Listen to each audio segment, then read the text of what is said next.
പുതിയൊരു വീഡിയോയിലേക്ക് എല്ലാവർക്കും സ്വാഗതം. അപ്പോൾ വണ്ടി കാണുമ്പോൾ തന്നെ എല്ലാവർക്കും അറിയാം നമ്മൾ വീണ്ടും ഒരു യാത്ര പോവുകയാണ്. കുറേ നാളിന് ശേഷമായിട്ട് ഒരു യാത്ര പോകുന്നത്, അതുകൊണ്ട് തന്നെ ഭയങ്കര എക്സൈറ്റഡാണ്. നമ്മൾ വെളുപ്പിനെ ഒരു 6-6:30 ആയപ്പോഴാണ് യാത്ര തുടങ്ങിയത്. അപ്പോൾ തന്നെ അത്യാവശ്യം ചെറിയ ചാറ്റൽ മഴയൊക്കെ ഉണ്ട് കേട്ടോ. പക്ഷെ ഭയങ്കര ശക്തമായ മഴയൊന്നുമല്ല. പിന്നെ ക്ലൈമറ്റൊക്കെ നല്ല തണുത്ത അന്തരീക്ഷമായിരുന്നു ഇവിടുന്ന് പോകുമ്പോഴൊക്കെ. അപ്പോൾ നമ്മൾ എങ്ങോട്ടാണ് പോകുന്നതെന്നല്ലേ, നമ്മളിന്ന് ഗൂഡല്ലൂരിലേക്കാണ് പോകുന്നത്. ഗൂഡല്ലൂർ എന്ന് പറയുമ്പോൾ തമിഴ്നാടാണ്. നമ്മുടെ ചുരമൊക്കെ കയറി, അതായത് നിലമ്പൂരിൽ നിന്ന് ചുരം കയറി എത്തുന്ന ഒരു പ്ലേസാണ് നമ്മുടെ ഗൂഡല്ലൂർ. ടീ ടൗൺ അല്ലെങ്കിൽ നിൽഗിരി എന്നൊക്കെ നമുക്ക് വേണമെങ്കിൽ അറിയപ്പെടുന്ന സ്ഥലം. ഒരുപാട് തവണ നമ്മൾ ഈ വഴി യാത്ര ചെയ്തിട്ടുണ്ട്. അപ്പോഴൊക്കെ ഞാൻ ഈ നാടുകാണി ചുരത്തെപ്പറ്റിയും ഗൂഡല്ലൂരിനെ പറ്റിയൊക്കെ നിങ്ങൾക്ക് വിശദമായി പറഞ്ഞു തന്നിട്ടുണ്ട്. പഴയ വീഡിയോസൊക്കെ കണ്ടവർക്ക് അറിയായിരിക്കും. അപ്പോൾ ഇന്നും നമ്മൾ പോകുന്നത് നാടുകാണി ചുരം വഴിയാണ്. ഈ ഒരു ചുരം കയറി ചെല്ലുന്ന സ്ഥലമാണ് നാടുകാണി. അവിടുന്ന് പിന്നെ ഒരു 5-6 കിലോമീറ്ററും കൂടെ സഞ്ചരിച്ച് കഴിഞ്ഞാൽ നമുക്ക് ഗൂഡല്ലൂരിലേക്ക് എത്തിപ്പറ്റും. അപ്പം നമ്മൾ പോകുന്ന ഗൂഡല്ലൂരിൽ നിന്ന് ചൂണ്ടി എന്നുള്ള ആ ഒരു പ്രദേശത്തേക്കാണ്. അപ്പം അവിടുത്തെയും വീഡിയോസൊക്കെ ഞാൻ ഇതിനു മുമ്പ് അപ്ലോഡ് ചെയ്തിട്ടുള്ളതാണ്. അപ്പോൾ ഈ കാഴ്ചയൊക്കെ എല്ലാവർക്കും സുപരിചിതമായിരിക്കും. അപ്പോൾ നമ്മളിന്ന് പോകുന്നതിൻ്റെ ആവശ്യം എന്ന് പറയുന്നത് നമ്മുടെ കസിൻ വിദേശത്തേക്ക് പോകണം. അപ്പം ഒരു ചെറിയ യാത്രയപ്പിന് വേണ്ടിയിട്ട് പോവുകയാണ്. നമ്മൾ നന്നേ വെളുപ്പിനെ പോകുന്നതുകൊണ്ട് തന്നെ നല്ല മനോഹരമായ കാഴ്ചയാണ്. എപ്പോഴും നമ്മളൊരു ഗ്രീനറിയാണ് കൂടുതലായിട്ട് കാണാറ്. പക്ഷെ ഇന്ന് വെളുപ്പിനെ ആയതുകൊണ്ട് തന്നെ നമ്മുടെ മലനിരകളൊക്കെ മഞ്ഞിൽ കുളിച്ച് നിൽക്കുന്ന കാഴ്ച. നല്ലൊരു ക്ലൈമറ്റ്, നല്ലൊരു തണുത്ത അന്തരീക്ഷം. നമ്മൾ യാത്ര തുടങ്ങിയപ്പോൾ നല്ല മഴയുണ്ടായിരുന്നു എന്ന് ഞാൻ പറഞ്ഞല്ലോ. ഇപ്പം മഴയൊക്കെ മാറി നല്ലൊരു തണുത്ത അന്തരീക്ഷമാണ്. പുറത്തേക്ക് നോക്കിയാൽ എല്ലായിടത്തും ഒരു കോടമഞ്ഞിൻ്റെ ഇത് കാണാനായിട്ട് കഴിയുന്നുണ്ട്. അങ്ങനെ നമ്മൾ ചുരം വളരെ മനോഹരമായിട്ട് കയറിക്കൊണ്ടിരിക്കുകയാണ്. ഈ പ്രാവശ്യം കുഞ്ഞുങ്ങൾക്ക് കുറച്ച് ഡിസ്കംഫർട്ടൊക്കെ ഉണ്ടായിരുന്നു. രാവിലെ തന്നെ കുറച്ച് ഛർദ്ദിക്കുകയൊക്കെ ചെയ്തു. അപ്പം എന്നാലും വലിയ പ്രശ്നമില്ലാതെ നമ്മൾ ഗൂഡല്ലൂർ പറ്റി.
ജർമ്മനിയിലാണോ ഞാനിപ്പോ?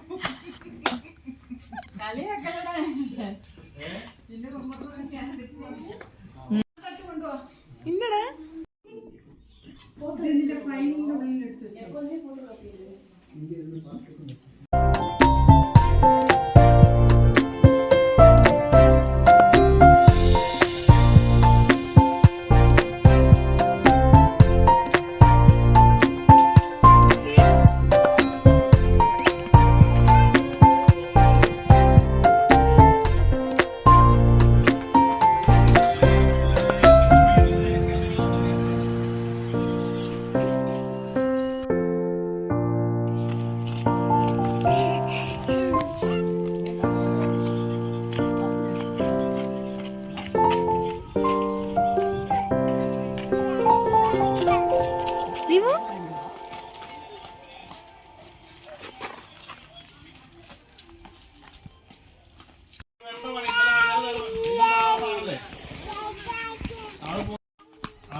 No, no, no.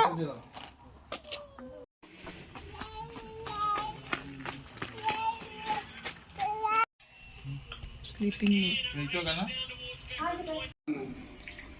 അപ്പൊ വേണ്ട കൊണ്ട് വെച്ചു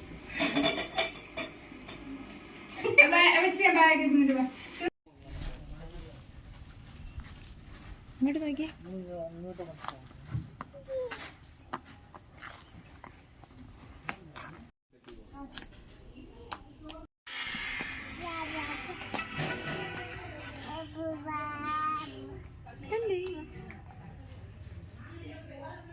ചിരിച്ച്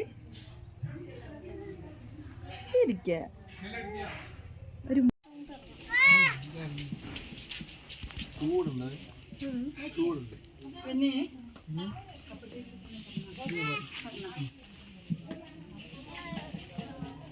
കാണുന്നില്ല. ഹായ് പറ. കൊച്ചിനെ കാണുന്നില്ലല്ലോ. എന്നാ ഇരിക്കടി. ഇത് വീഡിയോയാ. ഫോട്ടോ എടുക്ക്. கொள்ளை நோய் என்றும் தப்பிவிப்பார். அவர் தம் சிறகுகளால் உம்மை அரவணைப்பார். அவர் தம் இறகுகளின் கீழ் நீர் புகலிடம் காண்பீர். அவரது உண்மையை கேடயமும்